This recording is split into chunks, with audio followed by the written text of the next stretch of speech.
ఒకసారి రెండు చేతులు పైకెత్తి దేవుని గట్టిగా స్తుతులు స్తోత్రాలు చెల్లిద్దామా? హల్లెలూయా, హల్లెలూయా. ఎంతో ప్రేమతో ఆహ్వానించిన దైవజనులు పాస్టర్ గారు సాల్మన్ రాజు గారికి నా ప్రత్యేకమైన వందనాలు. పాస్టర్ అమ్మ గారికి, అలాగే కూడి వచ్చిన దైవజనులు, వేదిక మీద ఉన్న దైవజనులకి, మీ అందరికీ నా ప్రత్యేకమైన వందనాలు తెలియజేస్తున్నాను. మీ దగ్గర బైబిల్ గ్రంథం ఉన్నట్లయితే కీర్తనల గ్రంథం 126:5, Psalms 126:5. ఒక్కసారమ్మా. Those who sow with tears will reap with songs of joy. చదివి వినిపించండి అమ్మా. కన్నీళ్లు విడిచుచు విత్తువారు. ఆమేన్. అక్కడ కీర్తనకారుడు కన్నీళ్లు విడుచుతూ విత్తువారు సంతోషగానాలతో పంట కోసెదరు అన్నాడు. అసలు కన్నీటితో విత్తడం అంటే ఏంటండి? దేని గురించి మనం కన్నీటితో విత్తుతూ ఉంటాం? ఒక చెట్టు లేకపోతే ఒక విత్తనం వేస్తే అది మొక్కయి మానవ్వాలని కోరుకుంటూ ఉంటాం, దాని ఫలాలు మనం పొందుకోవాలని కోరుకుంటుంటాం. కానీ కన్నీటితో విత్తడం ఏంటి? విత్తనాలు విత్తితే పంట వస్తుంది, కన్నీటితో విత్తితే ఏమొస్తుంది? దానివల్ల ఉపయోగం ఏముంది? కన్నీటితో అసలు ఎవరైనా విత్తుతారా? మన మామూలు తెలుగులో లేకపోతే ఇంగ్లీష్లో tears of so with tears will reap with songs of Joy అని రాయబడి ఉంది. కన్నీటితో విత్తువారు అంటే కన్నీటితో మనం ఏం విత్తుతామండి? మన కష్టాలు, మన ఇరుకులు, మన ఇబ్బందులు, మన అప్పులు, మన సమస్యలు, మన అనారోగ్యాలు, మన బాధలు, వాటిల్ని విత్తవండి మనం.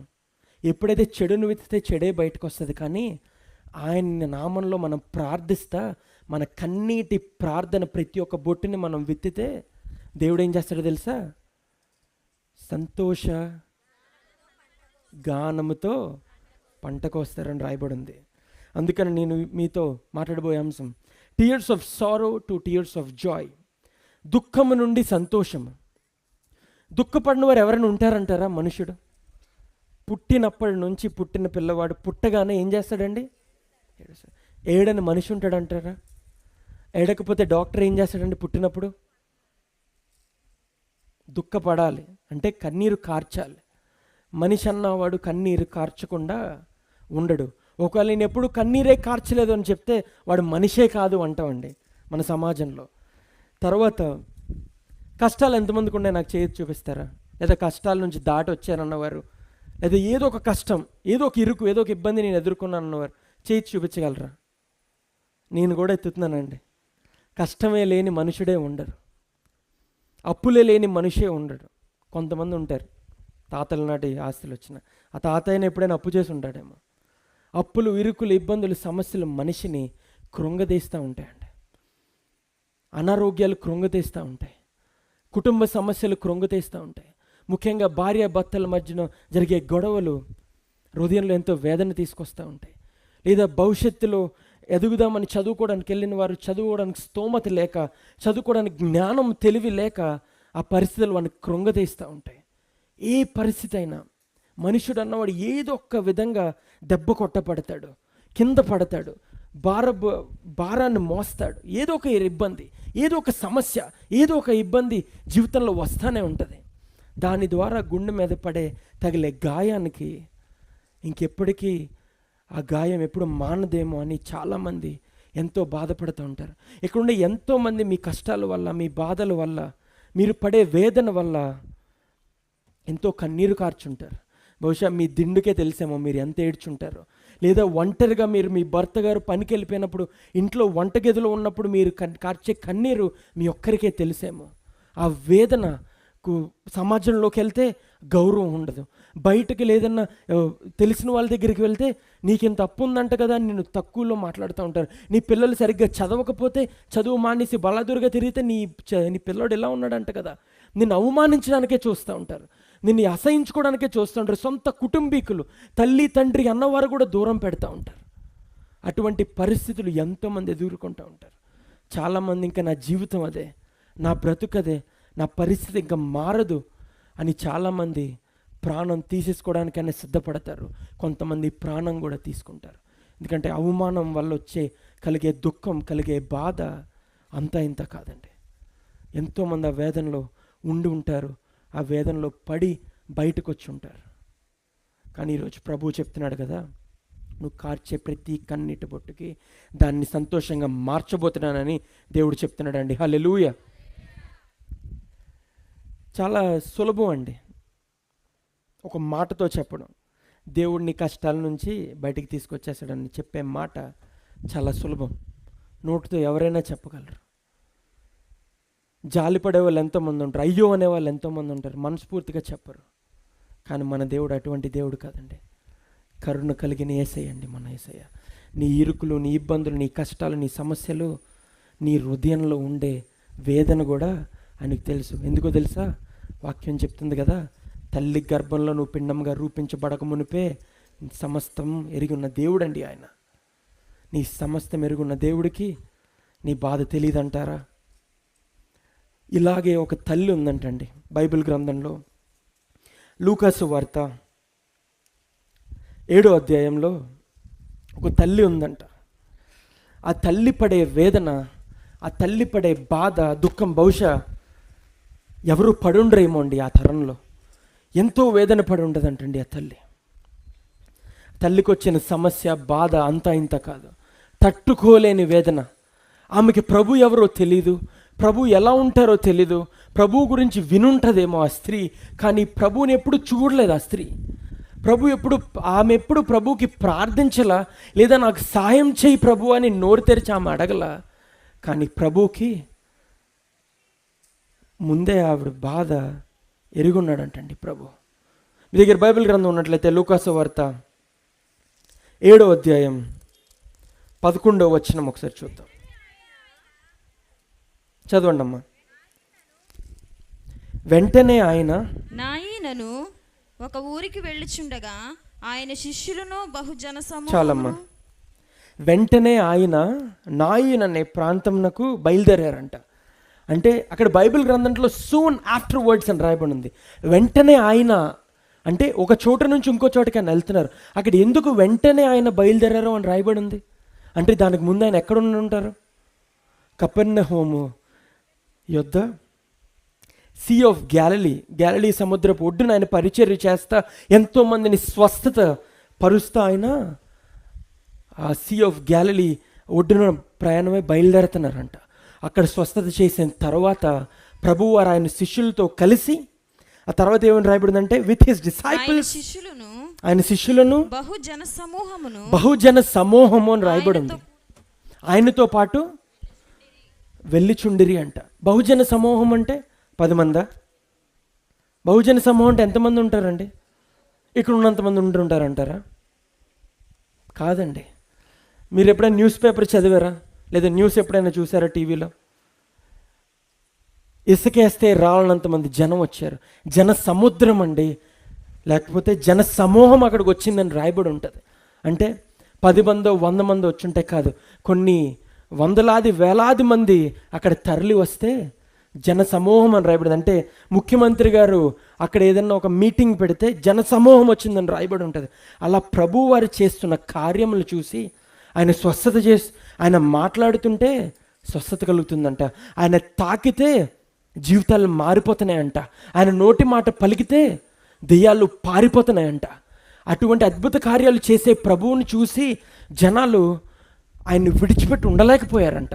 అందుకని ఇక్కడ రాయబడి ఉంది కదా, ఆయన శిష్యులు మాత్రమే కాదు, బహుజన సమూహం ఆయన వెంబడిస్తా వెళ్తున్నారంట. కపెర్నహూము నుండి బయలుదేరి వెళ్తున్నారంట. జన సమూహం ఎక్కడికి? నాయీను అనే ప్రాంతముకు. అప్పటి వరకు నాయీన్ అనే ప్రాంతముకు ఎవరూ వెళ్ళలేదండి. నాయీన్ అనే ప్రాంతం చాలా చిన్నది, పెద్ద పేరు ప్రఖ్యాతులు కలిగిన ప్రాంతమేం కాదు. కానీ నాయీన్ అనే ప్రాంతము కపెర్నహూము నుండి కరెక్ట్గా 15 నుండి 20 మైళ్ళ దూరం, అంటే దాదాపు 35 నుండి 40 కిలోమీటర్ల దూరం అంటండి. 35 టు 45 కిలోమీటర్ల దూరం. అప్పట్లో వాళ్ళకి వాహనాలు, కార్లు, బండ్లు లేవు కదా. ప్రభువు వారు డబ్బున్న వారితో మసల్లేదండి. అంటే అప్పుడులో కూడా వాహనాలు ఉండేవి, రథాలు, గాడిదలు, ఎడ్ల బండ్లు చాలా ఉండేవి అప్పట్లో కూడా వాహనాలు ఉండేవి. 2000 సంవత్సరాల క్రితం మాట నేను మాట్లాడుతున్నాను. మిడిల్ ఈస్టర్న్ కల్చర్లో వాళ్ళ వాహనాలు, గుర్రాలు, గాడిదలు, ఒంటెలు, రథాలు ఉండేవంటండి. కానీ ప్రభువారు డబ్బున్న వారితో మసల్లేదండి. దీనులు, పేదవారు, పాపులతోనే ఎక్కువ సమయం ఆయన గడిపారు. ఆయన చేసిన పరిచర్య కూడా కష్టాలు, ఇరుకులు, ఇబ్బందులు, సమస్యలు, అనారోగ్యాలు, దెయ్యాల చేత పీడింపబడుతున్నారు మధ్యలోనే ఆయన పరిచర్య చేశారండి. ఆయన పేరు ప్రఖ్యాతుల కోసం చూడాల, ఎవరైనా జీవితం మార్చాలని చూశారండి. అందుకనే ప్రభువారు అక్కడ ఏ చారియట్టో లేకపోతే ఏ రథమో ఏ గుర్రమో ఏ గాడిదోకి ప్రయాణించలేదు, కానీ ఆయన ప్రయాణం కాలి నడక మీద ప్రయాణం చేశారండి. ఆయన నడుస్తుంటే శిష్యులు ఆయన వెంబడించారంట. శిష్యులు నడుస్తుంటే జన సమూహములు ఆయన వెంబడించినాయి అంట. ఎందుకంటే ఆయనలో ఏదో ప్రత్యేకత ఉంది. మీలో ఎంతోమంది దేవుడి గురించి పూర్తిగా తెలియకుండా దేవుడు మీ జీవితంలో చేసిన కార్యం బట్టి దేవుడిని నమ్ముకున్నారండి. యేసు ప్రభు వారి గురించి వింటుంటే హృదయంలో ఎంతో ఆనందం కలుగుతుంది, శాంతి కలుగుతుంది, సమాధానం కలుగుతుంది. ఈయనలో ఏదో ఉంది, ఈయన వాక్యంలో ఏదో శక్తి ఉంది, ఈయన వాక్యంలో జీవం ఉంది అని చెప్పి ఈరోజు ఎంతోమంది ఇక్కడికి వచ్చారు. ఎంతోమంది ఈ పరిచర్య వలన దేవునిలోకి వచ్చిన వాళ్ళు ఎంతోమంది ఉన్నారండి. ప్రారంభంలో మీకు బైబిల్ మొత్తం తెలియదు, ప్రారంభంలో మీకు క్రీస్తు కోసం పూర్తిగా తెలీదు, కానీ ఎలా పట్టుకున్నాడో తెలుసా? క్రీస్తు మిమ్మల్ని ఆయన ప్రేమతో మిమ్మల్ని పట్టుకున్నాడండి, స్వస్థతలు ఇచ్చి పట్టుకున్నాడండి. ఏ కార్యం చేతైనా నీ మీద ఆయన కనుదృష్టి ఉంది కాబట్టి నేను రక్షణలోకి నడిపించాడండి. ఎందుకో తెలుసా? ఆయన మాటలో జీవం ఉంది, ఆయన వాక్కులో జీవం ఉంది. ఎందుకంటే యోహాను సువార్త 1:1 ఏమన్నారు చెప్పండి అమ్మా, వాక్యం తెలుసు మీ అందరికీ. ఆది యందు వాక్యముండెను, వాక్యము దేవుడి యొద్ద ఉండెను, వాక్యమే దేవుడై ఉండెను. మీ చేతిలో ఎంతమంది దగ్గర బైబిల్ గ్రంథంలో నాకు చూపిస్తారా? అంటే మీ చేతిలో దేవుడు ఉన్నాడండి. ఈ వాక్యము దేవుడై ఉన్నాడండి. అందుకనే బైబిల్ గ్రంథాన్ని చాలామంది ఎంతో గౌరవించి అటక మీద పెడతారు, లేకపోతే బీరువాళ్ళకి తలిపేసి పెడతారు, కానీ తెరిచి చదివేవారు చాలా తక్కువ మంది ఉన్నారండి. బైబిల్లో అట్టలో దేవుడు లేడండి. ఇక్కడ ఉండే అక్షరాలు ఉన్నాయి చూసారా, ఈ వాక్యంలో దేవుడు ఉన్నాడండి. అందుకనే వాక్యాన్ని చదవాలి. అట్టను గౌరవిస్తే ఏ ఉపయోగం లేదు. అట్ట ఒకటే పట్టుకుంటే దీని మీద ఏ అక్షరం రాయబడి ఉన్నా దీనికి పెద్ద విలువ లేదు. ఖాళీ పేపర్లు ఉండి ఇక్కడ ఈ అట్టున్నా, ఇదే అట్టుండి లోపల ఖాళీ పేపర్లు ఉంటే మీరు దీన్ని గౌరవిస్తారా?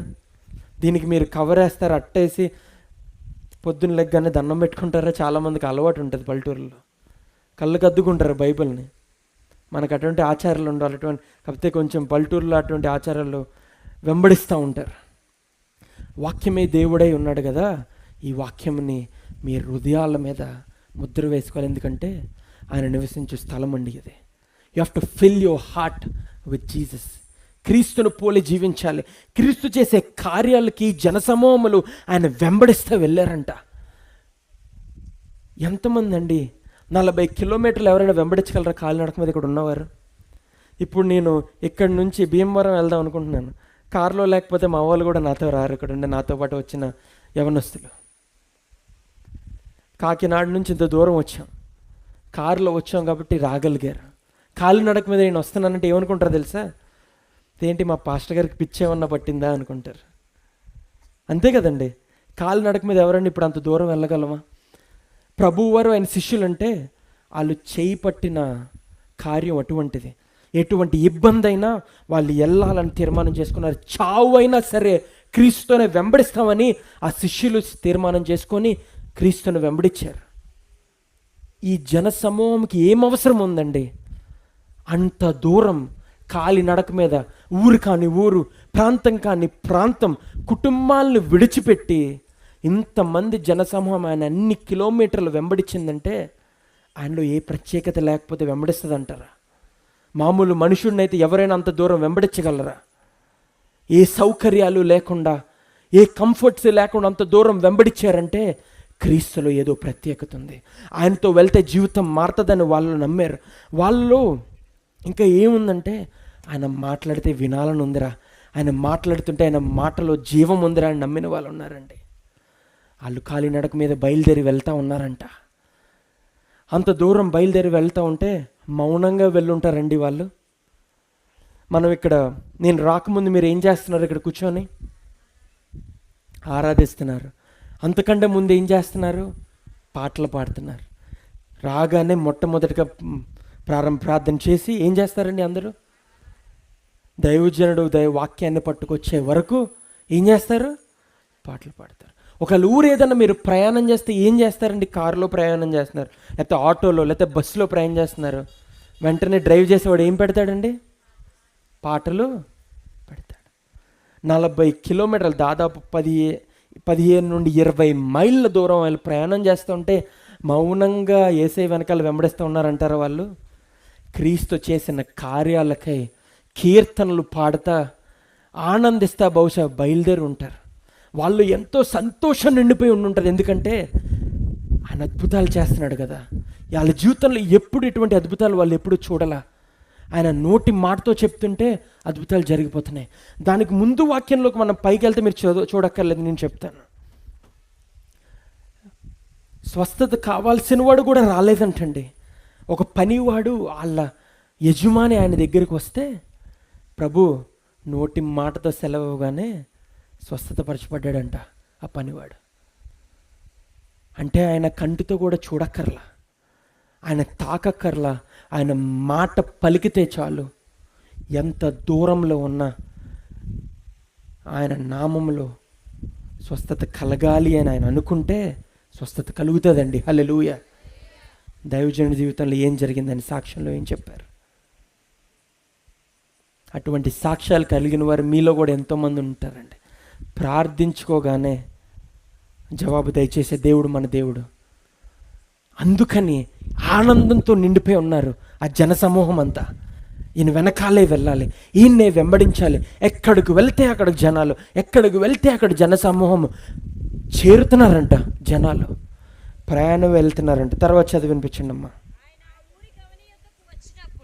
ఇప్పుడు ఆగండి అమ్మా. ఆయన ఏ ప్రాంతానికి వెళ్ళారండి? ఆయన చేరిపోయారని రాయబడి ఉందా వచనంలో? 11వ వచనంలో వెళ్ళుచుండగా నాయీను ప్రాంతానికి ఆయన బయలుదేరారంట.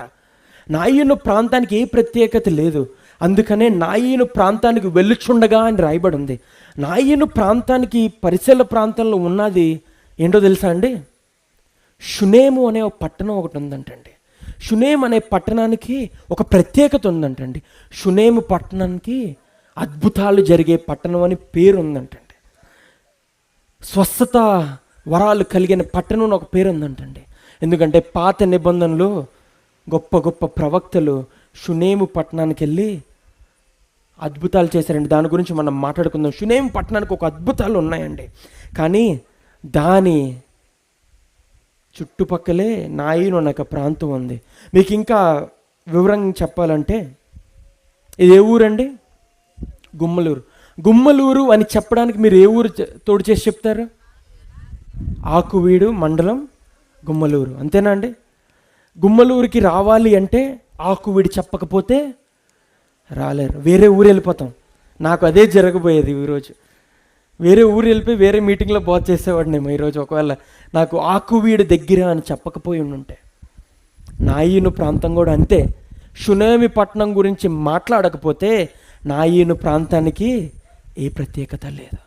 కానీ ప్రభువారు షునేము ప్రాంతానికి వెళ్ళాలనుకోలా, ఆకువీడికి వెళ్ళాలనుకోరా, కానీ నాయీను గుమ్మలూరు లాంటి ఊరికి రావాలని ఆయన తీర్మానం చేసుకున్నారు. అందుకనే ఆయన కాలినడక మీద అంతమంది జనసమూహమును నాయీను అనే చిన్న ప్రాంతంకు తీసుకువెళ్ళారంట ప్రభు. వెళుతుంటే ఊరు గవిని దగ్గర దాకా వచ్చారంట. యేసు ప్రభుతో ఊరు వచ్చే జనసమూహము ఏ మనస్తత్వంతో ఉన్నారండి? ఎవరైనా చెప్పగలరా? సంతోషంతో. పాటలు పాడుతున్నారంటే బాధతో ఉన్నారంటారా? సంతోషంతో, ఆనందంతో. ఇంగ్లీష్లో ఒక వర్డ్ ఉంటుందండి, దే ఆర్ సో ఎక్సైటెడ్. అంటే పట్టలేని ఆనందం, సంతోషంతో నిండిపోయి ఉన్నారంటండి వాళ్ళు. ప్రభువారిని వెంబడించేవారు. ఊరు గవని దాకా వెళ్ళారంటండి ప్రభు. అంటే ఊర్లోకి ఇంకా అడుగుపెట్టలా, ఊరి గవిని దాకే వెళ్ళారు. అంటే ఊరు గేటు దాకే. గుమ్మలూరి ప్రాంతంలో అడుగుపెట్టక ముందు వరకు ఏ ఊరిలో ఉన్నట్టు? ఆకువీడు మండలంలోనే ఉన్నట్టు. ఆ గుమ్మలూరులో అడుగు పెట్టాకే కదా గుమ్మలూరు వచ్చినట్టు. అంటే అప్పుడు దాకా ఆకువీడులోనే ఉన్నట్టే కదా.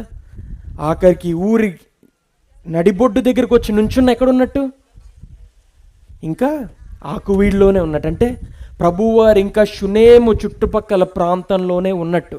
గవిని దాకా వెళ్ళారు. ఆ ద్వారం దాకా వెళ్ళిన వెంటనే చనిపోయినొకడు వెళ్ళగానే వెలుపలికి ఎదురెవరు వచ్చారంట? చనిపోయిన శవాన్ని కొంతమంది మనుషులు మోసుకొస్తున్నారంట. ఒక ప్రాంతానికి అడుగు పెట్టండి, అంటే ఏదైనా ప్రయాణం చేయడానికి మనం వెళ్ళినప్పుడు వెంటనే శవం ఎవరైనా చచ్చిపోయిన వారిని తీసుకెళ్తే మనం ప్రయాణం కొనసాగిస్తామండి? మనం క్రైస్తవులమే, కానీ కొన్ని నమ్మకాలు ఉండిపోయినాయి చాలామందికి. నా గురించి చెప్పట్లా, మీ గురించి మాట్లాడుతున్నా. ఇంకా మీకు వివరంగా చెప్పాలి అంటే, ఏదన్నా ఒక శుభకార్యం చేయడానికి వెళ్ళే ముందు చనిపోయిన వారు ఎవరైనా మన ఇంటి ముందు నుంచి వెళ్తే మనం బయటికి వెళ్తామా? ప్రయాణం చేస్తామా? ఇంకా సులభంగా చెప్పనా, మన ఇంటి నుంచి బయటికి రాగానే నల్లపిల్లి వెళ్ళిందనుకోండి, ఇంట్లోకి వెళ్ళి కూర్చొని ఒక గ్లాసు నీళ్ళు తాగి కాసేపు ఆలోచించి బయలుదేరేవారు చాలామంది ఉంటారు. వాళ్ళకి అలా నమ్మకాలు ఉంటాయి కొంతమందికి. కొంతమంది బయలుదేరి వెళ్తుంటే వెనకాల ఉన్న తుమ్మినా ఆగిపోతారు. ఇప్పుడు ప్రభువుతో పాటు, ప్రభు మనస్తత్వం అలాంటిది కాదండి, కానీ ప్రభువుతో పాటు ప్రభువును వెంబడించేవారు పేదవారు, లేకపోతే యూదులు, కొంతమంది చదువు కలిగిన వారు, చదువు లేని వారు, కాయ కష్టం చేసుకునేవారు, చేపలు పట్టేవారు, కూలి పని చేసుకునేవారు, దొంగతనాలు చేసి మా ప్రభువు మాటలు విని మానేసిన వారు, రకరకాల జనాలు ప్రభువును వెంబడిస్తున్నారంటండి. ఒకరు ఇద్దరు అయితే ప్రభువును వెంబడించి వెళ్ళిపోతారు, కానీ అంతమంది జనసమూహం ఉండేటప్పటికీ నాయను ప్రాంతంలో ప్రభు ఏదో చేయబోతున్నాడని వెళ్తూ వెళ్ళగానే అపశకనం వచ్చింది. ఏమొచ్చింది? శవం వచ్చిందంటండి. ఒక శవం ఎదురొచ్చిందంటండి. వెంటనే ఏమైందో తెలుసా? అప్పుడు దాకా జనసమూహం ఎలా ఉంది? సంతోషంతో నిండి ఉంటుంది. కానీ ఏమైందో తెలుసా? వాళ్ళ నవ్వు ఆగిపోయిందంట, పాటలు ఆగిపోయినాయి అంట, సంతోషం ఆగిపోయిందంట. వాళ్ళు అలాగే ఊరు గవిని దగ్గర బెత్తరపై నుంచొని ఉండిపోయారంటండి. ప్రభువారు అలాగే నించొని ఉన్నారు, శిష్యులు అలాగే నించొని ఉన్నారు. ఊరు గవిని నుంచి ఎవరు వస్తున్నారు? చదివి వినిపించండి అమ్మా. చనిపోయిన ఒకడు వెలుపలికి మోసుకొని పోబడుచుండెను. అతని తల్లికి అతడొక్కడే కుమారుడు. ఒక్కసారమ్మా, చనిపోయిన ఒకడిని లోపలి నుండి ఎక్కడికి అంటే గవిని నుండి, ద్వారము నుండి బయటికి చనిపోయిన వాడిని మోసుకొస్తున్నారంటే ప్రభువు వారు ఇంకా గవిని బయటే ఉన్నారు. గవిని లోపలికి వెళ్ళాల, ఊరి లోపలికి వెళ్ళాల. షునేము ప్రాంతాలు అద్భుతాలు జరుగుతాయన్న ప్రాంతంలోనే ఇంకా ఆయన అడుగుపెట్టున్నారు. దాని గురించి నేను మాట్లాడతానండి. ఇంకా బయట అడుగుపెట్టున్నారంటండి ప్రభువారు. చనిపోయిన వాడిని మోసుకొస్తున్నారంటే వాళ్ళ వెనకాల ఇంకా చాలామంది వెంబడిస్తారు. చనిపోయిన వాడు పేరు రాయబడలా, వాడు ఎంత వయసు ఉన్నవాడో రాయబడలా, వాడు ఏం చేస్తాడో రాయబడలేదు, కానీ వాడు ఏ ఊరికి చెందినవాడో రాయబడిందండి. నాయీను అనే ప్రాంతానికి చెందిన ఒక చిన్న కుర్రవాడు అంటండి. తర్వాత ఏమని రాయబడి ఉందంటే, అతని తల్లికి అతడొక్కడే కుమారుడు, ఒక్కడే సంతానం. ఆ తల్లికి పిల్లలంటే ఎంతో ప్రేమ అండి. పిల్లలకి చిన్న గాయం తగిలితేనే తల్లికి గుండె తరుక్కుపోతుంది. చాలామంది తల్లులు ఏం చేస్తారో తెలుసా? పిల్లవాడు ఎక్కడైనా ఆడుకోవడం వెళ్ళి పడిపోయి వచ్చి దెబ్బ తగిలించుకొని వస్తే వెంటనే దుఃఖపడిపోయి ఫస్ట్ ఆడిని కొట్టేస్తారు. ఆడి బాధ కన్నా ఈవిడ బాధను తట్టుకోలేక ఆడి దెబ్బ తగిలిన పాపం ఆడిని బాధేస్తూ ఉంటారు. అది వాళ్ళ కోపంతో కాదు, వాళ్ళ బాధ, నీకేం అవ్వకూడదు కదరా అని చెప్పి బాధతో వాడిని బాధేస్తూ ఉంటారు. చిన్న దెబ్బ తగిలితేనే దుఃఖాన్ని ఆపుకోలేరు తల్లులు. అటువంటిది ఒక్కగానొక కొడుకు చనిపోయాడు. ఇంకా విచారకరం ఏంటంటే ఆమె విధవరాలంట. అంటే ఆమెకు భర్త లేడు, ఒక్కగానొక కొడుకు లేడు. 2000 సంవత్సరాల క్రితం కనుక మనం వెళ్తే, ఒకసారి కనుక మన యూదుల ఆచారం కానీ యెరూషలేం ఇజ్రాయేలు ప్రాంతంలో ఉండే ఆచారం గురించి మనం మాట్లాడుకుంటే, స్త్రీ పరిస్థితి ఏంటో తెలుసా? తన భర్త లేకపోతే తనకి విలువ లేదంటండి. కాకపోతే ఆమెకి ఒక కుమారుడు ఉన్నాడు అనుకోండి, కొడుకు ఉన్నాడు అనుకోండి, పర్లేదు, కొడుకు చూసుకుంటాడనే ధైర్యంతో బతుకుతుంది అంటండి. ఒక స్త్రీకి ఏ పని చేసే అర్హత లేదు యూదుల ఆచారంలో. నాయను ప్రాంతంలో మనం కనుక చూస్తే హిస్టారికల్గా మనం వెళ్తే ఎక్కువ శాతం యూదులు, తర్వాత జెంటైల్స్ ఎక్కువ అక్కడ ఉండి ఉంటారంటండి. బహుశా ఈ స్త్రీ కూడా ఆ జాతికి సంబంధించిన స్త్రీ అయి ఉంటుంది. ఏ పని చేయడానికి అర్హత ఉండదు. భర్త చనిపోతే సమాజంలో గౌరవం కోల్పోతుంది. అలాంటిది ఆమెకి ఏమైంది? భర్తను కోల్పోయింది, కుమారుడిని కోల్పోయింది. ఆమెకు తగిలిన దుఃఖం, ఆమెకు తగిలిన గాయం మామూలుదంటారా? తేరుకోగలరంటారా? వాళ్ళ సమాజంలో ఎటువంటి సమాజమో తెలుసా? 2000 సంవత్సరాల క్రితం వాళ్ళ సమాజం ఎటువంటిదంటే, ఒక స్త్రీకి పురుషుడు నీడ లేకపోతే, అంటే భర్తలు కానీ కొడుకు కానీ లేకపోతే ఆమె ఏం చేయాలో తెలుసా? బతకడానికి అడుక్కోవాలంటండి. ఆవిడకున్నది ఒకే ఒక్క ఆప్షన్, వేరే ఆప్షనే లేదు. ఒకే ఒక ఆప్షన్ ఏంటంటే, భర్త లేడు, కొడుకు లేడు, ఇంకా నీకు బతికే అర్హత లేదు. వాళ్ళు నువ్వు బతకాలంటే చెయ్యి చాపాల్సిందే. కానీ ఆమె దుఃఖం చెయ్యి చాపాలని దుఃఖపడుతుందంటారా? కొడుకు చనిపోయాడనే దుఃఖంతో ఆమె స్త్రీ నిండిపోయి ఉందంటండి. ఆమెకున్న బాధ ఎవరు అనుభవించలేరు. ఎంత కాలం క్రితం భర్త చనిపోయాడో తెలియదు, కానీ బహుశా చిన్న కుర్రోడు అయి ఉంటాడు. భర్త కూడా కొన్ని సంవత్సరాల క్రితమే చనిపోయి ఉంటుంటాడు.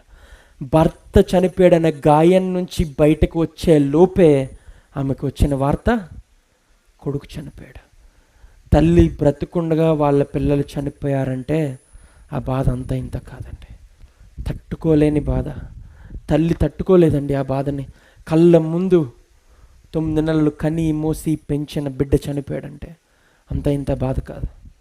అటువంటిది ఆవిడ కళ్ళ ముందు శవాన్ని మోసుకెళ్తున్నారంటండి. తర్వాత చదవండమ్మా. ఆ ఊరి జనులు అనేకులు ఆమెతో కూడా ఉండి. చాలమ్మా. ఇందాక 11వ వచనంలో మనం చూస్తే బహుజన సమూహము అంటే ఆయనతో కూడా వెళుతున్నారంట. ఇక్కడ అనేక జనములు ఆమెతో కూడా ఉండిరి అంటే అనేక అని రాయబడి ఉంటే 100లో ఉంటారు కదండి. చనిపోయిన వాడిని సమాధి చేయడానికి ఆ స్త్రీతో పాటు, చనిపోయిన బాబుతో పాటు అనేకులు వెళ్తున్నారంటండి. వాళ్ళు వెంబడించి వెళ్తున్నారంటండి. ఎందుకు? ఆ స్త్రీ యొక్క బాధను వాళ్ళు పంచుకోవడానికి. కాకపోతే భయంకరం ఏంటంటే, యూదుల ఆచారం ఎలాంటి ఆచారం అంటే, వాళ్ళు మనస్ఫూర్తిగా ఏడవరంటండి. అందుకని యూదుల ఆచారాలు ఏం చేస్తారో తెలుసా? ఒకవేళ ఎవరైనా చనిపోయారు అంటే డబ్బులు ఇచ్చి ఏడ్చే వారిని పిలుచుకుంటారంట. వాళ్ళు ఏమంటారంటే ఇంగ్లీష్లో ప్రొఫెషనల్ మోనర్స్. అంటే డబ్బు తీసుకొని వాళ్ళు చేసే పనే అది, వాళ్ళు చేసే వృత్తే అది. ఎవరైనా చనిపోతే వాళ్ళ దగ్గరికి వెళ్ళి పలోమని ఆడడం. మన జీవితాల్లో కూడా చాలామంది అటువంటి వారు కనిపిస్తూ ఉంటారు. ఎవరైనా మనకిష్టులు, మన ప్రియమైన వాళ్ళు చనిపోతే మనం బాధలో ఉంటే, మనం ఎప్పుడు చూడలేని స్త్రీలు కొంతమంది వచ్చి గుండెలు బాదుకొని ఏడ్చేస్తూ ఉంటారు. మనకు అర్థం కాదు, ఎందుకు ఏడుస్తున్నారో కూడా తెలియదు, వీళ్ళెవరో కూడా మనకు తెలియదు, కానీ ఏడుస్తూనే ఉంటారు. వాళ్ళకి చనిపోయిన వాడికి చాలా సంబంధం కూడా పెద్ద ఉండదు. ఎప్పుడో 1-2 సార్లు చూసుంటారు, కానీ ఏడ్చేస్తూ ఉంటారు చాలామంది. వాళ్ళు డబ్బులు ఇచ్చి అటువంటి వారిని పిలుచుకునేవారంట. మనం ఏం చేస్తాం తెలుసా? మన భారతదేశ సాంప్రదాయ ప్రకారం భోజనం పెట్టి పంపిస్తూ ఉంటాం. పెద్ద తేడా ఏమీ లేదు. వాళ్ళు వెళ్ళిపోయాక వాళ్ళ జీవితం వాళ్ళదే. చనిపోయిన వారి గురించి కానీ లేకపోతే కుటుంబం గురించి కానీ ఆలోచించే వాళ్ళు ఉండరు. ఎందుకంటే ఎవరి జీవితం వాళ్ళది. పీత కష్టం పీతది అని సామెత ఉంటుంది కదండి. అలా ఎవరి జీవితం, ఎవరి బాధ, ఎవరి దుఃఖం వాళ్ళకే గొప్ప. పక్కన వాళ్ళ గురించి ఆలోచించే సమయం మనసు చాలామందికి ఉండదండి. అందుకని యూదులు చాలా తెలివైన వారు. ఎలాగో ఎవరో పట్టించుకునేవారు ఉండరు. ముసలి కన్నీరు కార్చడం కన్నా డబ్బులు ఇచ్చి పిలుచుకుంటే ఇంకా సులభం కదా అని చెప్పి డబ్బులు ఇచ్చి పిలిపించుకొని ఏడిపించుకునేవారు ఎక్కువ ఉంటారంటండి వాళ్ళ సమాజంలో. ఇంకా ఒక్కసారి ఈ తల్లి పరిస్థితి ఆలోచించండి. భర్తని కోల్పోయింది, కళ్ళ ముందు పెరిగిన బిడ్డ వయసుకు రాకముందే చనిపోయాడు. కనీసం మనస్ఫూర్తిగా ఆవిడ తరపున నిలబడి ఏడ్చే నాదుడే లేడు. డబ్బులు ఇచ్చి పిలుచుకొని ఏడ్చే వాళ్ళు ఆమెతో ఉన్నారు అంటే ఆమె పడిన బాధ మామూలుది కాదండి. ఆమె పడిన దుఃఖం మామూలుది కాదండి. జన సమూహము వెంబడించి వెళ్తుంది ఆమెను కూడా. ఆ లార్జ్ క్రౌడ్ అనేక మంది జనాలు వెంబడిస్తున్నారు. ఇప్పుడు ఒకసారి ఆలోచించండి, యేసు ప్రభు వారి వెనకాల ఉండే జనసమూహం ఏ మనస్తత్వంతో ఉన్నారండి? చెప్పండి అమ్మా. సంతోషంతో నిండబడి ఉన్నారు. అవతల పక్క ఉన్న జనం ఏ మనస్తత్వంతో ఉన్నారు? బాధతో ఉన్నారు, ఏడుపుతో ఉన్నారు. ఆ రెండు జనములు ఎదుర్కొన్నారంటండి. వాళ్ళ మధ్యలో ఒక్కడే నిలబడ్డాడు, ఒకే ఒక్క ఆయన నిలబడ్డాడు. ప్రభువారు నిలబడ్డారండి. వాళ్ళు ఎవరు ప్రభువారు ఏదో చేస్తారని ఎవరు చూడట్లేదు. ఎందుకంటే అప్పటికి ఎవరిని, చనిపోయిన వారిని ప్రభు తిరిగి లేపలా. అప్పటి వరకు స్వస్థతలు చేస్తున్నారు, దెయ్యాలను పట్టింపడి బాధపడుతున్న వాళ్ళని వదిలేలా చేస్తున్నారు, అద్భుత కార్యాలు చేస్తున్నారు. కానీ వాళ్ళు ప్రభు నుంచి అంతకు మించి ఎక్కువ ఎక్స్పెక్ట్ చేయలేదండి. ఎందుకంటే మనుషుల స్వభావం ఎటువంటిదంటే దేవుణ్ణి వాళ్ళ పరిధిలోకి తెచ్చేసుకుంటారు. దేవుని యొక్క గొప్పను, ఔన్నత్యాన్ని గ్రహించలేరు. మానవ మనస్తత్వం, మానవ మనసు చాలా చిన్నది. మన ఆలోచన పరిధి చాలా చిన్నదండి. దేవుణ్ణి మన ఆలోచన పరిధిలోకి తీసుకొచ్చి మన దేవుడే కదా, మన దేవుడు ఇంతే అని ఆయనకిచ్చే గౌరవాన్ని, ఆయనకిచ్చే స్థాయిని చాలామంది ఇవ్వరండి. తెలియక, తెలుసుంటే ఇచ్చేవారేమో. ఈరోజు మీరు తెలుసుకుంటున్నారు వాక్యం ద్వారా. అలాగే జనసమూహం కూడా ప్రభువారు ఏదో చేస్తారని చూడట్లా. వాళ్ళు ఎందుకు వేచి చూస్తున్నారు తెలుసా? ఈ బాధపడేవారు వెళ్ళిపోతే, మన దాటి వెళ్ళిపోతే చాలు, ఈ శవాన్ని తీసుకెళ్ళిపోతే చాలు, ఒక్కసారి దులిపేసుకొని ఊరిలోకి వెళ్ళి ప్రభువారు చేసే కార్యాలు చూద్దామని ఎదురు చూస్తున్నారంటండి. మనలాంటి వారే. ఎవరికో అద్భుతం జరుగుతుందంటే వేచి చూడలేం, ఎవరి జీవితం మారుతుందంటే వేచి చూడలేం. మన జీవితం మనకి ముఖ్యం. మొట్టమొదటిగా మనకే అద్భుతం జరగాలి, నాకే కావాలి. మనం ప్రార్థించేటప్పుడు కూడా మందిరంలో ఇతర గురించి ప్రార్థిస్తున్నప్పుడు, ఇంట్లో ప్రార్థిస్తున్నప్పుడు, కుటుంబ ప్రార్థన చేస్తున్నప్పుడు, దేవా నా కుటుంబాన్ని దీవించు, దేవా నన్ను దీవించు, నా పిల్లల్ని దీవించు, నా భర్తనే దీవించు, నన్నే ఇంకా నువ్వు ఆశీర్వదించని ప్రార్థన చేస్తాం. కానీ మా చుట్టుపక్కల వారిని దీవించు ప్రభా, మా సంఘంలో ఉండే విశ్వాసాలు దీవించు ప్రభా అని ప్రార్థన చేసేవారు బహు తక్కువ మంది ఉంటారండి. ఈ కాలంలో, ఈ సమాజంలో ఎటువంటి వారంటే ప్రార్థన చేసేవారే లేరంటండి ఈ సమాజంలో. అటువంటి జనసమూహం ప్రభువారిని వెంబడిస్తుంది. ప్రభువారిని వెంబడించేది కూడా ఆయన ఏదో చేస్తారని వెంబడిస్తున్నారు తప్ప ఆయన దేవుడని అప్పటి వరకు చాలామంది గుర్తించలేదంటండి. ఆయన్ని ప్రవక్తగా, గొప్ప ప్రవక్తగా, అద్భుతాలు చేసే ప్రవక్తగానే చూశారంట. అప్పటి వరకు ప్రభువారు అలా నిలబడి ఉన్నారు. ఆ స్త్రీ యొక్క దుఃఖంని చూశారు. చచ్చిన శవాన్ని ప్రభువు చూడలా, కానీ ఆ స్త్రీని చూశారంట. అప్పుడు చదవండి అమ్మా. ప్రభువు ఆమెను చూచి ఆమె యందు కనికరపడి. చాలమ్మా. ప్రభువారు ఆమెను చూడగానే ఏమైందంటండి? కనికరపడ్డారంట. ఈరోజు ప్రభు మీకు ఒకటి నేర్పిస్తున్నారండి. మీరు ఏదైనా దుఃఖంలో ఉండొచ్చు, ఏదైనా బాధలో ఉండొచ్చు, ఏ ప్రార్థన అవసరతైనా మీకు అన్నీ నేను చెప్పక్కర్లే. మీరు పడే వేదన నాకన్నా మీకే బాగా తెలుసండి. నేను మీ కష్టాలు పేరెత్తి నేను చెప్పి మిమ్మల్ని, మీ వాక్యంలో మిమ్మల్ని ఇంక్లూడ్ నేను చేయక్కర్లా. నేను నా వాక్యంలో చేర్చుకొని మీ కష్టం గురించి నేను మాట్లాడక్కర్లా. మీ కష్టం గురించి ఈరోజు నేను మాట్లాడుతున్నాను. మీకు ఏ బాధ ఉన్నప్పటికీ, ఏ ఇరుకున్నప్పటికీ 2 విషయాలు చెప్తానండి. ప్రభువు దీంతో మనకి 2 విషయాలు నేర్పిస్తున్నాడండి.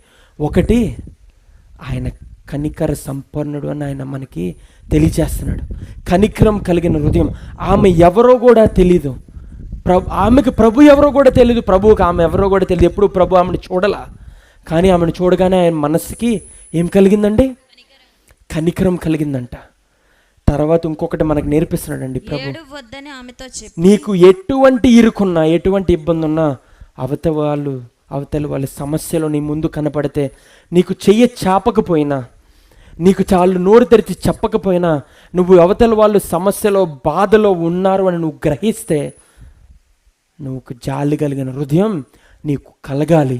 ఎందుకంటే నువ్వు క్రైస్తవుడు అని పిలుచుకునే ప్రతి ఒక్కడు క్రీస్తును పోలి జీవించాలి, కానీ మతాన్ని వెంబడించకూడదండి. జాలి కలిగిన హృదయం మనం కలిగి ఉండాలి. ప్రభువారు అదే నేర్పిస్తున్నారండి. వెంటనే ఆయన చూసి కనికరపడ్డారంట. కనికరపడి ఆయన ఏం చేశారో తెలుసా? ఏడవద్దు అని ఆమెతో చెప్పారంట. దగ్గరకు వచ్చి, ఆపండి అమ్మా ఒకసారి.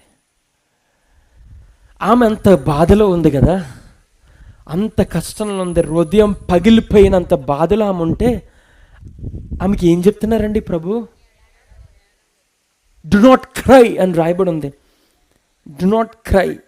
D is in capital letters అని బైబిల్లో ఎలా ఉందంటే, ఇంగ్లీష్ బైబిల్లో ఎర్రక్షరాలతో రాయబడింది. తెలుగు బైబిల్ అంత నల్లగానే రాయబడి ఉంటుంది, కానీ ఇంగ్లీష్ బైబిల్లో ఇలాగ ఎర్రక్షరాలలో రాయబడి ఉంటుందంటండి. అంటే ఏంటో తెలుసా? ప్రభువారి స్వయాన ఆయన నోటితో పలికిన మాటలు రెడ్ లెటర్లో రాయబడి ఉంటుంది, ఎర్ర అక్షరాలతో లిఖించబడి ఉంటుందంటండి. రెడ్ లెటర్ లివింగ్ అంటారు. ప్రభువారు అక్కడ డు నాట్ క్రై అని కొంచెం కఠినత్వంతో చెప్పారంటండి. ఆమె అంత బాధలో ఉంటే,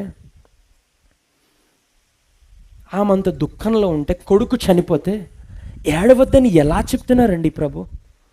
ఎవరైనా అటువంటి బాధలు ఉంటే ఎవరైనా వచ్చి ఏడవద్దని చెప్తే మన కోపం వస్తుందా రాదంటారా? అక్కడ బహుశా ప్రభు వారితో పాటు ఉన్న జనాలు కూడా అనుకొని ఉంటారు, ఆమె అంత బాధలో ఉంటే ఆమెతో తోడై ఈయన కూడా ఏడవాలి, కానీ ఏడద్దని ఎలా చెప్తున్నాడు ఈయన? ఎందుకంటే ఆయన చేయబోయే కార్యం వాళ్ళకి తెలీదు. ప్రభువారి గురించి, ప్రభువారిని ఇంకా వాళ్ళు పూర్తిగా రుచి చూడలేదండి. ఆయన ఎంత గొప్పవాడు, ఎంత ఆశ్చర్యకార్యాలు చేసేవాడు, వాళ్ళు అప్పటికి ఇంకా రుచి చూడలేదంటండి. వాళ్ళు అనుకున్నారంట, ఈయనేంటి ఇలా మాట్లాడుతున్నారు, ఇంత కఠిన హృదయం ఏంటి అని అనుకున్నారంట.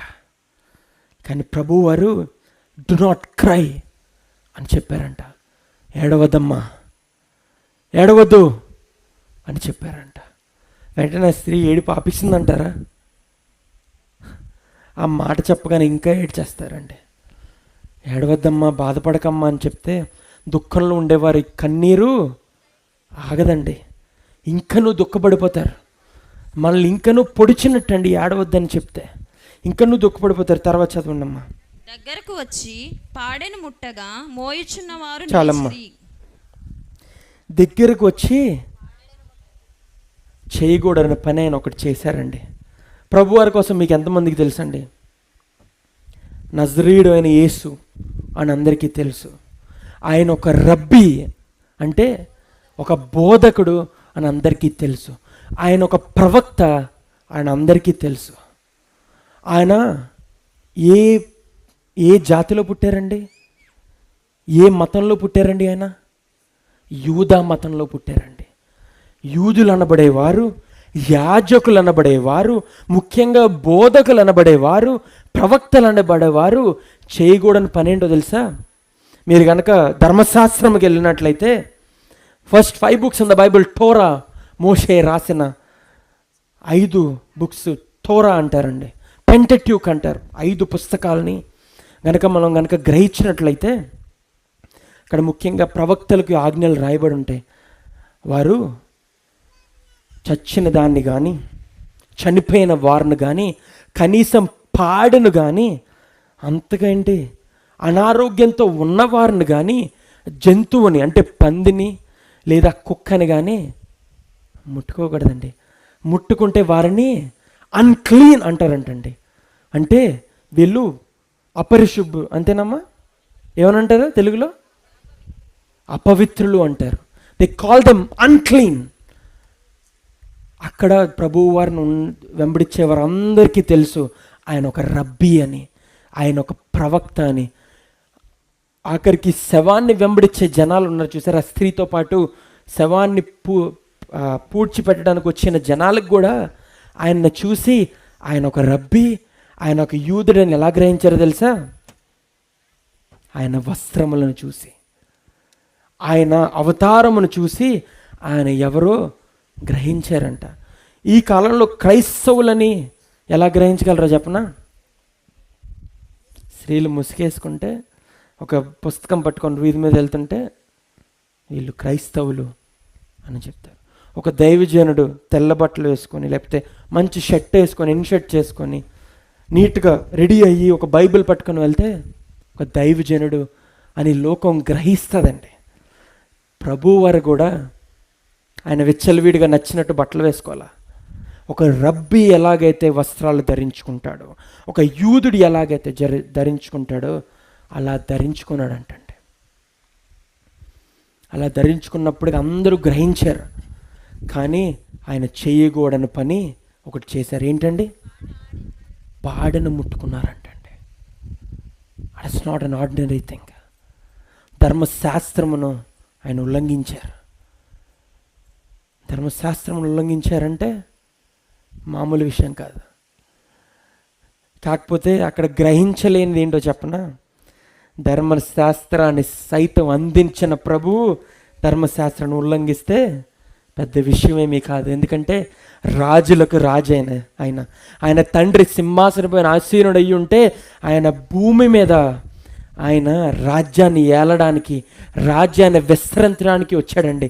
ధర్మశాస్త్రం ఇచ్చిన ప్రభువే, ఆయన ఇచ్చిన ప్రభువే ఆ మాటను దాటి ఆ పాడెను పట్టుకున్నాడంటండి. అందరూ షాక్ అయిపోయారు.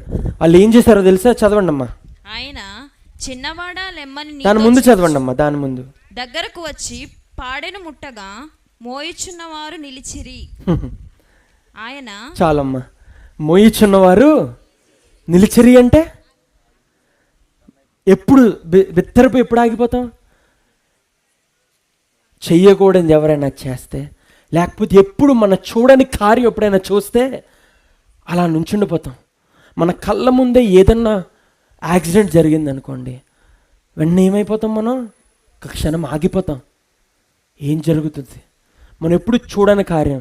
ఒక రబ్బీ వచ్చి, ఒక ప్రవక్త వచ్చి పాడెను ముట్టుకోలేదంటండి. ఆయన ముట్టుకోగానే వాళ్ళు ఏమైపోయారు? నిలిచిపోయారంట. నిలిచిపోయి ఏం చేశారు చెప్పనా? పాడెని కింద పెట్టేశారు. పాడెని కింద పెట్టకూడదు కదా మోసుకెళ్ళేటప్పుడు.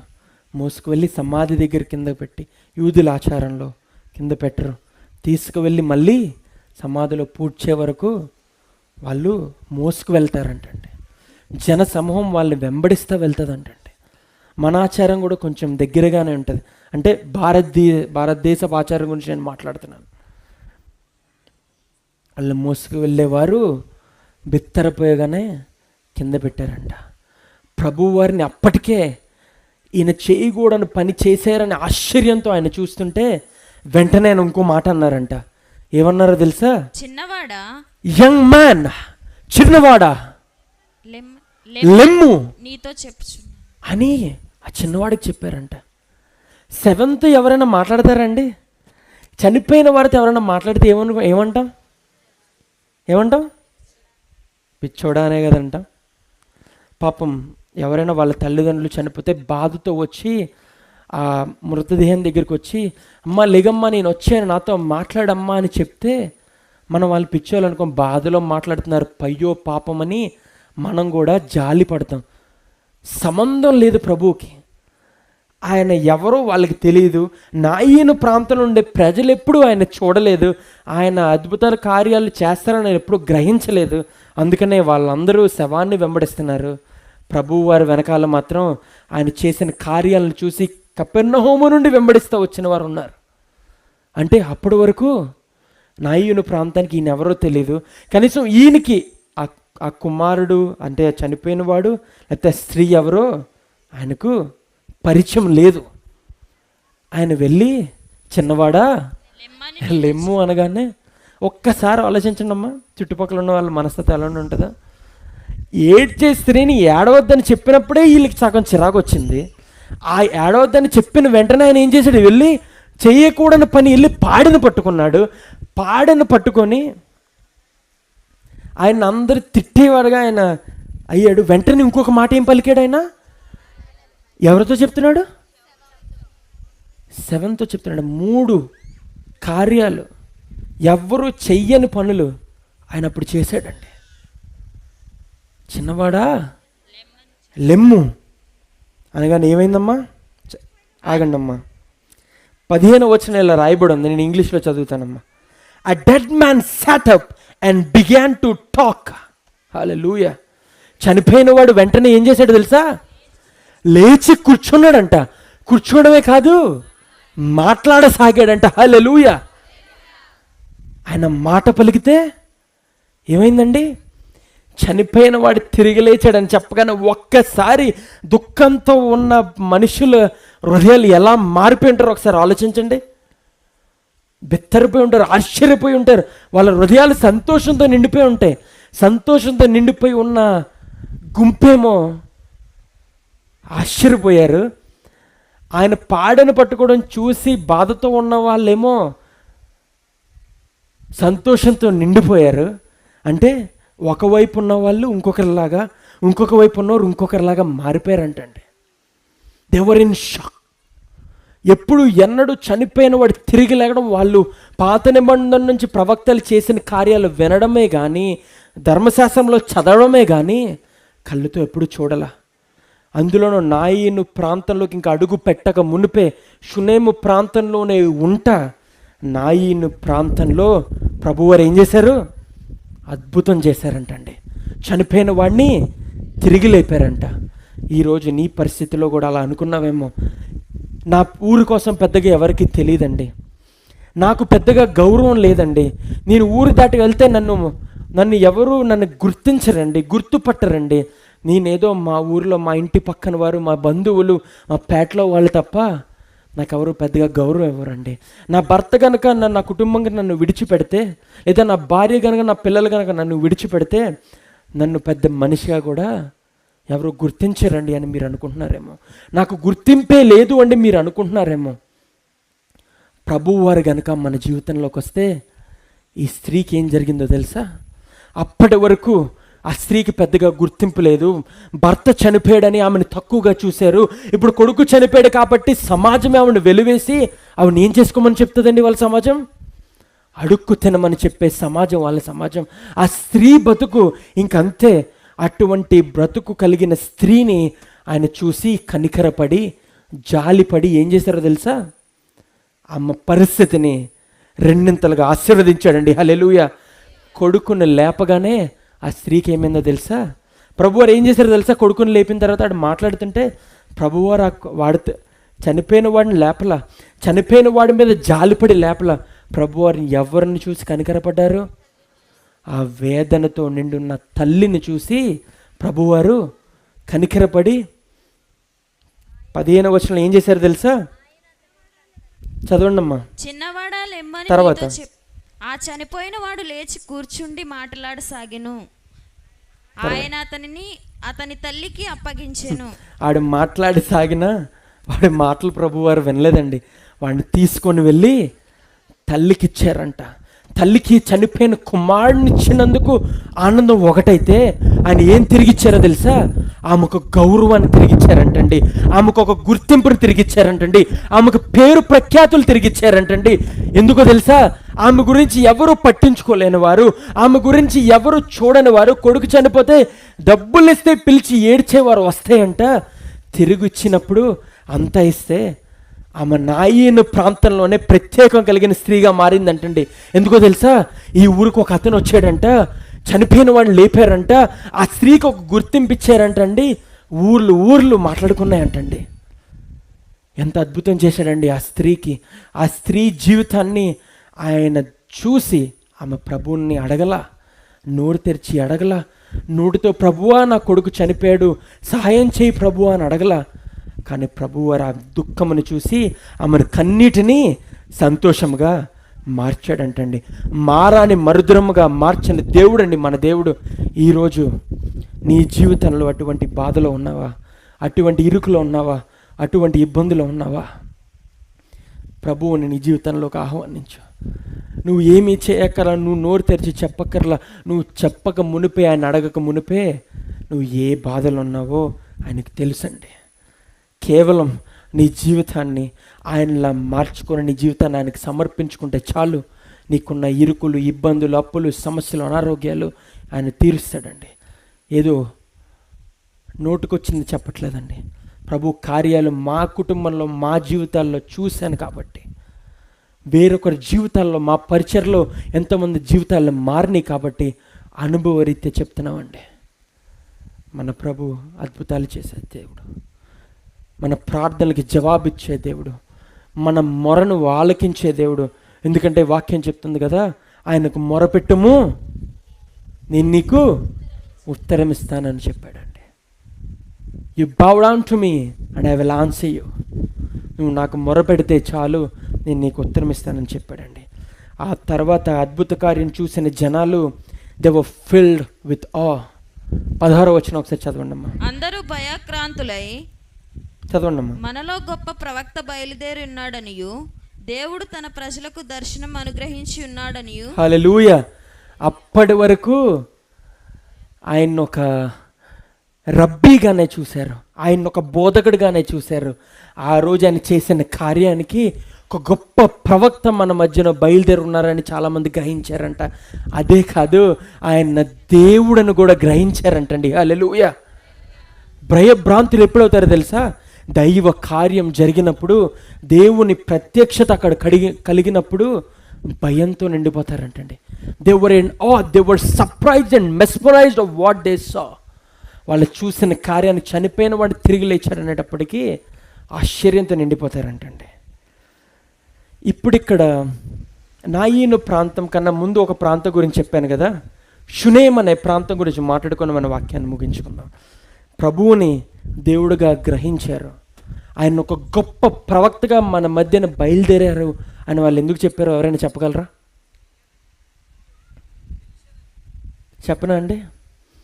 ఆయన షునేము ప్రాంతం నుంచి నాయీను ప్రాంతంలోకి ఆయన అడుగు పెట్టక మునుపు, అంటే ఆయన ఇంకా షునేము ప్రాంతంలో ఉన్నప్పటికీను నాయీను ప్రాంతానికి ప్రత్యేకత తీసుకురావాలంటే షునేము నడిబొడ్డులో ఉంటే జరగదు, కానీ షునేము చిట్ట చివర నిలబడి నాయీను ప్రాంతంలోకి అడుగు పెట్టక మునిపే అద్భుత కార్యం చేస్తే ఆయన ప్రవచనాలు 1000 సంవత్సరాల క్రితం జరిగిన కార్యాలు, ప్రవచనాల్ని ఆయన మెస్సయానిక్ ప్రాఫెసీస్గా, మెస్సయ్య చెయ్యబోయే కార్యాలు, పాత నిబంధనలు ఎన్నోసార్లు చెప్పిన ప్రవచనాల్ని నెరవేర్చడానికి ఆయన గడపలోకి అడుగు పెట్టకుండా అక్కడ నిలబడి ఒక కార్యాన్ని తలపెట్టడానికి ఆయన అక్కడ నిలబడి అక్కడ అద్భుత కార్యం చేశాడండి.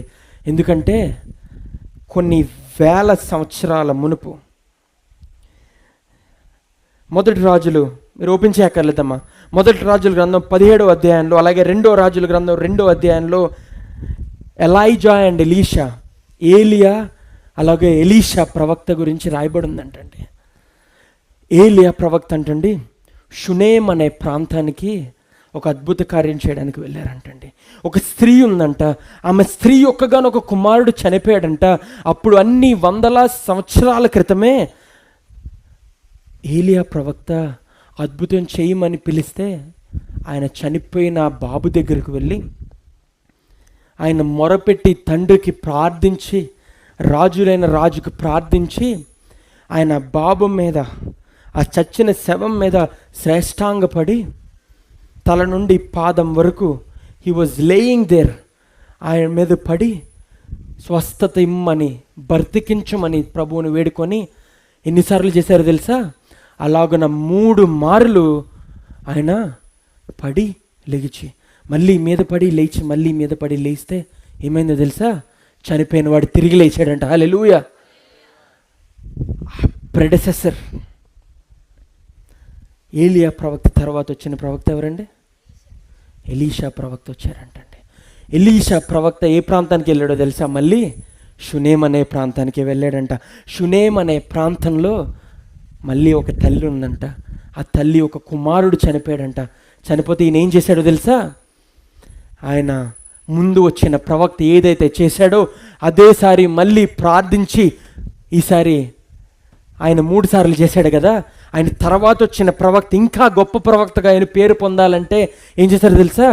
ఒకసారి కాదు 2 మార్లు ఆయన సాష్టాంగపడి లేవగానే చనిపోయిన వాడు తిరిగి లేచాడంట. అంటే ఒక ప్రవక్త 3 మార్లు చేసాడంటండి. ఆయన్ని గొప్ప ప్రవక్తగా చెప్పారంటండి. ఇంకో ప్రవక్త కొన్ని సంవత్సరాల తర్వాత వచ్చి 2 మార్లు సాష్టాంగపడితే ఏం చేశారు? ఆయన ఇంకనూ గొప్ప ప్రవక్తగా చెప్పారంటండి.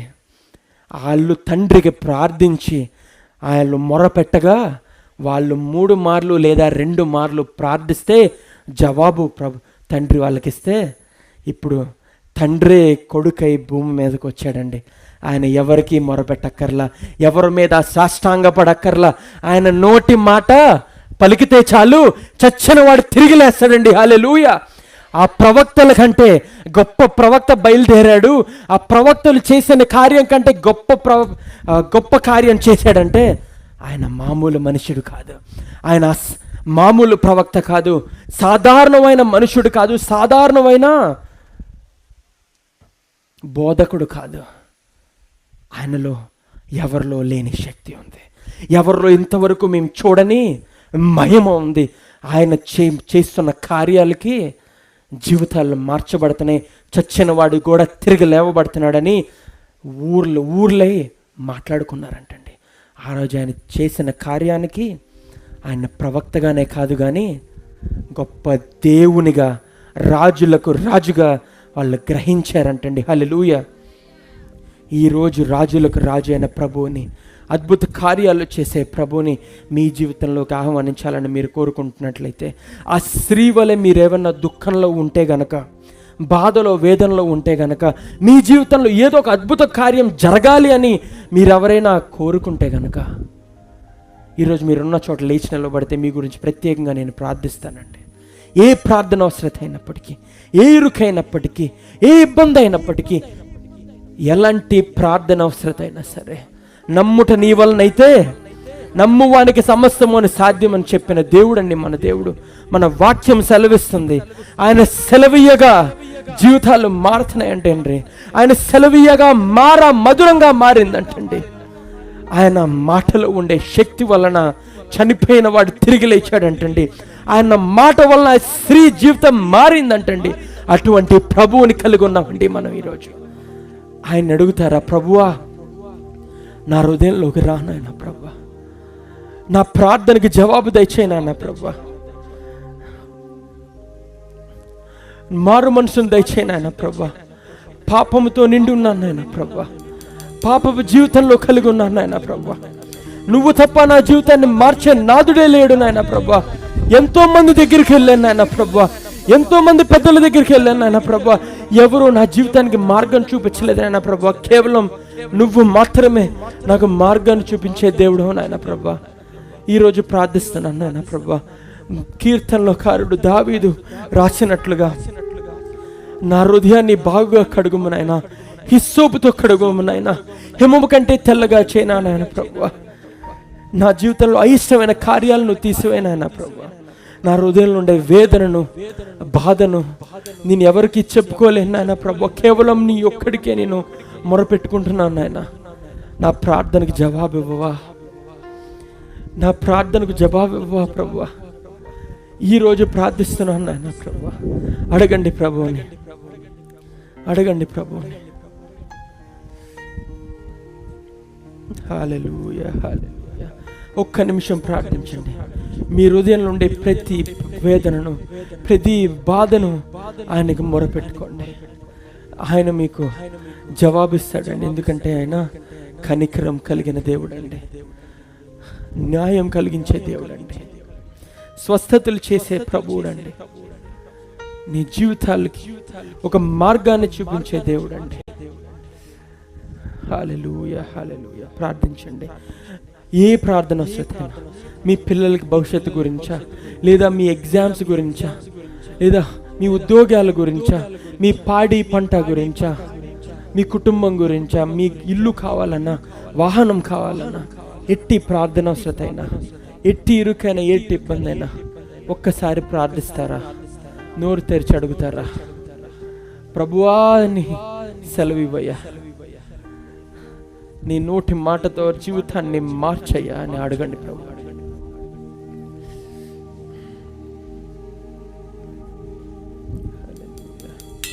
హల్లెలూయా, హల్లెలూయా, హల్లెలూయా, హల్లెలూయా, హల్లెలూయా, హల్లెలూయా. నీకే వందనాలు ప్రభువా, నీకే స్తుతులు, నీకే స్తోత్రాలు చెల్లిస్తున్నాను నాయనా ప్రభువా. నీకే మహిమ, నీకే ఘనత. హల్లెలూయా, హల్లెలూయా. విలువేలా లేని నా జీవితానికి విలువనిచ్చేవాడా, నీకే వందనాలు నాయనా ప్రభువా. ఎండిన మోడు వంటి జీవితాలు నాయనా ప్రభువా, మరలా చిగురింప చేస్తావనే వాగ్దానాన్ని మాకు ఇచ్చిన దేవా, నీకే వందనాలు చేస్తున్నాను నాయనా ప్రభువా. నీ నోటి మాటతో నా జీవితాన్ని మార్చినాయన ప్రభా, నీ వాక్యం అనే వాగ్దానంతో నా జీవితాన్ని మార్చినాయన ప్రభా. నువ్వు తప్ప వేరొక నాదుడు దేవుడు లేడని నమ్ముతున్నాను నాయన ప్రభువా. నువ్వు తప్ప నాకు వేరే మార్గం లేదు నాయన ప్రభువా. నా ఆఖరి మార్గం నువ్వే నాయన ప్రభు. ఎన్నో మార్గాల వైపు వెళ్ళాను కానీ ప్రతి మార్గము నన్ను ఆపివేసింది నాయన ప్రభు. ఇక్కడ నుంచి దారే లేదు అని చెప్పింది నాయన ప్రభు. కేవలం నీ మార్గం మాత్రమే నన్ను సత్యములోను జీవంలోను నడిపిస్తుంది నాయన ప్రభు. నువ్వు సెలవిచ్చావు కదా నాయన, I'm the way, the truth and life అని చెప్పావు నాయన ప్రభు. నేనే మార్గమును, నేనే జీవమును, నేనే సత్యమును అని చెప్పావు నాయన ప్రభు. నీ మార్గంలో నడుస్తున్న నా జీవితాన్ని మార్చునాయన ప్రభు. నీ సత్యాన్ని అనుసరిస్తున్న మా జీవితాన్ని మార్చునాయన ప్రభు. నీ జీవితాన్ని మాలోకి నింపుకుంటూ నాయన ప్రభు. మా జీవంతో నింపమని అడుగుతున్నాను నాయన ప్రభు. మా జీవితాన్ని మార్చయ్యా. హల్లెలూయా, హల్లెలూయా. కార్చే ప్రతి కన్నీటి బొట్టుకి ఆయన జవాబు ఇవ్వబోతున్నాడు ఈ రాత్రి. ఆమేన్. కార్స్తున్న ప్రతి కన్నీరుకి, మీ హృదయం నుండి ప్రతి వేదనకు, ప్రతి ప్రార్థన అవసరతకు ఆయన జవాబు ఇవ్వబోతున్నాడు. హల్లెలూయా. స్థితిగతులను మార్చే దేవుడు మన దేవుడు. స్థితిగతులన్నిటినీ మార్చే దేవుడు మన దేవుడు. ప్రార్థించండి, ప్రార్థించండి. మారు మనసు దయచేయమని అడగండి. పాపము నుండి దూరపరచమని అడగండి. పాపం నుండి పారిపోయే మనసుని ఇమ్మని అడగండి ప్రభువుని. ఎటువంటి అపవాది శక్తినైనా జయించేది దుర్యాన్ని ఇమ్మని అడగండి ప్రభువుని. హల్లెలూయా, హల్లెలూయా. అడిగేరా ప్రభుని. అడిగిన ప్రతి వారు 2 చేతులు పైకెత్తి ఒకసారి స్తోత్రయాగం చెల్లిస్తారా? హృదయపూర్వకంగా గట్టిగా ప్రతి మహిమకు, ప్రతి ఘనతకు అర్హుడు ఆయన. 2 చేతుల పైకెత్తి హల్లెలూయా, హల్లెలూయా. ఇంకనూ బిక్కరిగా మీరు గొంతెత్తి ఎలుగెత్తి కేకలు వేస్తుంటే ఆయన ప్రసన్నత, ఆయన పరిశుద్ధాత్మ శక్తి ఇక్కడ పడుతుందంట. హల్లెలూయా, హల్లెలూయా, హల్లెలూయా. ఇంకా గట్టిగా 2 చేతుల పైకెత్తి ఇంకా గట్టిగా హల్లెలూయా, హల్లెలూయా, హల్లెలూయా, హల్లెలూయా. స్తుతులు, స్తుతులు, స్తుతులు, స్తోత్రాలు ప్రభువా, స్తోత్రాలు ప్రభువా. రాజా నీకే వందనాలు, ప్రభువా నీకే వందనాలు. హల్లెలూయా, హల్లెలూయా, హల్లెలూయా. మహాపరిశుద్ధుడా, ప్రేమగల తండ్రి, నీకెన్నో వేలాది వందనాలు, స్తుతులు, స్తోత్రాలు చెల్లిస్తున్నాం నాయన ప్రభువా. ఏ పాటి వారో నాయన ప్రభువా, ఇంత గొప్ప భాగ్యం, నిన్ను ఆరాధించే భాగ్యం మాకు అనుగ్రహించినందుకు నీకెన్నో వందనాలు నాయన ప్రభువా. నీ వాక్యం ద్వారా వీళ్ళతో మాట్లాడినందుకు ఎన్నో వందనాలు నాయన ప్రభువా. ఈరోజు ప్రార్థిస్తున్నాను నాయన ప్రభువా. ప్రత్యేకంగా ఇక్కడికి వచ్చిన ప్రతి ఒక్క బిడ్డ గురించి ప్రార్థిస్తున్నాను నాయన ప్రభా. వాళ్ళకున్న ప్రతి ఒక్క ప్రార్థన అవసరం జవాబు దయచేయండి నాయన ప్రభా. యేసు నామములో విజయాన్ని అనుగ్రహించి నాయన ప్రభా. ఎటువంటి అప్పు అయినా సరే, ఎటువంటి సమస్య అయినా సరే, యేసు నామములో విజయాన్ని అనుగ్రహించి నాయన ప్రభా. ఎటువంటి రోగమైనా సరే స్వస్థతని యేసు నామములో అనుగ్రహించి నాయన ప్రభా. ఎటువంటి అప్పు అయినా సరే యేసు నామములో దాని నుంచి, అప్పుల బాధ నుంచి బయటికి తీసుకురాను నాయన ప్రభా. సాతాను శక్తులు, అపవాద శక్తుల నుంచి యేసు నామములో విడుదల కలిగించిన ఆయన ప్రభా. యేసు నామములో సాతాను శక్తులు లయమవును గాక. యేసు నామములో విజయం జీవితాల్లో వచ్చును గాక. హల్లెలూయా, హల్లెలూయా, హల్లెలూయా. మీ అందరి చేతులు ఒక్కసారి దైవజనుల కుటుంబం వైపు చాపుతారా? దైవజనుల వైపు, దైవాజ్ఞ మినిస్ట్రీస్ వైపు, దైవాగ్ని మినిస్ట్రీస్ వైపు చాపుతారా? ప్రభువా, ఈరోజు ప్రత్యేకంగా ప్రార్థిస్తున్నాను నాయన ప్రభువా. ఈ సభలు ఏర్పరిచిన దైవజనుల్ని దీవించు నాయన ప్రభువా. వాళ్ళ దగ్గర ఉన్నదంతయు పెట్టి ఈ పరిచర్య సాగిస్తున్నారు నాయన ప్రభువా. సంఘంలో ఉన్నదంతయు పెట్టి ఈ సభను నడిపిస్తున్నారు నాయన ప్రభువా. దైవజనుడి చేతిని ముట్టు నాయన ప్రభువా. దైవజనుడి చేతిని ముట్టి ఆశీర్వదించు నాయన ప్రభువా. 10 కాదు నాయన ప్రభువా, 100 ఆశీర్వాదం, మెండైన ఆశీర్వాదం కలిగించు నాయన ప్రభువా. ఇంతకు ముందు కాచి కాపాడిన దేవా, సజీవన లెక్కలో ఉంచిన దేవా, నీ వాక్కు చేతను నడిపించిన దేవా, ఈరోజు ప్రార్థిస్తున్నాను నాయన ప్రభువా. 2 ఆరోగ్యం, 2 పరిచర్య, 100 ఆత్మ పంటను దయచేయను ఆయన ప్రభా. స్థలం సరిపోవట్లేదు, ఈ స్థలం అంతా జన సముద్రంతో నింపమని అడుగుతున్నాను నాయన ప్రభా. వందలాది వేలాది మంది జనాలు రక్షణలోకి వచ్చేలా సాయం చేయను ఆయన ప్రభా. ముఖ్యంగా దైవగ్ని పరిచర్ల ద్వారా, ఈ దైవజనుల ద్వారా గుమ్మలూరు ప్రాంతం అంతయు, ఆకువీడు ప్రాంతం మండలం అంతయు రక్షణలో నడిపించే భాగ్యాన్ని గురించి నాయన ప్రభువా, ఇది మొదలుకొని సత్య సువార్తను, నీ వాక్యమును మాత్రమే ప్రకటించే మందిరంగా మార్చునాయన ప్రభువా. నిన్ను మాత్రమే ఆరాధించే మందిరంగా మార్చునాయన ప్రభువా. నిన్ను మాత్రమే వెంబడించే మందిరంగా మార్చునాయన ప్రభువా. పరిశుద్ధాత్మ అనుభవం కలిగిన మందిరంగా నడిపించమని అడుగుతున్నాను నాయన ప్రభువా. అడుగుడి మీకు ఇవ్వబడనని చెప్పిన దేవా, ఈ రోజు అడుగుతున్నాను నాయన ప్రభువా, నీ ప్రసన్నత అనుగ్రహించిన ఆయన ప్రభువా, నీ పరిశుద్ధాత్మ శక్తి అనుగ్రహించిన ఆయన ప్రభువా. నువ్వు ఉంటే చాలేసయ్యా, నాకు ఇంకెవరూ వద్దయ్యా అని చెప్పే మనసును అనుగ్రహించిన ఆయన ప్రభువా. నువ్వు ఉంటే నాకు చాలు యేసయ్యా, నువ్వు తప్ప నాకెవరూ వద్దయ్యా. హల్లెలూయా, హల్లెలూయా. వాగ్దానాలు నెరవేర్చు నాయన ప్రభువా, ప్రార్థనలకు జవాబు దయచేయి నాయన ప్రభువా. నీ కృప, నీ కటాక్షం, నీ కాపుదల, నీ భద్రత ఉంచు నాయన ప్రభువా. అలాగే వాయిద్యాలు వాయించే బిడ్డల్ని, టెక్నికల్ డిపార్ట్మెంట్, కెమెరా డిపార్ట్మెంట్ వారిని, వేదిక మీద ఉన్న దైవజనుల్ని, ముఖ్యంగా దైవజనుల కుటుంబాలని నువ్వు దీవించి ఆశీర్వదించమని, మేలు చేయమని, కృప చూపమని, ప్రేమ, సమాధానాలు, ఐక్యతతో, ఆశీర్వాదాలతో, ఆరోగ్యాలతో నింపమని యేసు నామములో ప్రార్థించి వేడుకుంటున్నాను పరమ తండ్రి. ఆమేన్, ఆమేన్. హల్లెలూయా, హల్లెలూయా.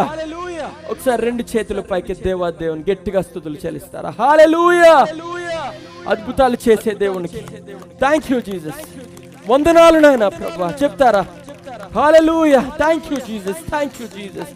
వి ప్రైజ్ యు. నీకే మహిమ, నీకే ఘనత, నీకే ప్రభావం చెల్లును గాక. హల్లెలూయా, హల్లెలూయా, హల్లెలూయా. వాక్యం చెప్తుంది కదా, ఇందాకే చెప్పాను, నమ్ముట నీ వలనైతే నమ్మువానికి సమస్తము సాధ్యమైన దేవునికి నీరుకు, నీ ఇబ్బంది, నీ అప్పు, నీ సమస్య, నీ అనారోగ్యం పెద్ద విషయం అంటారా?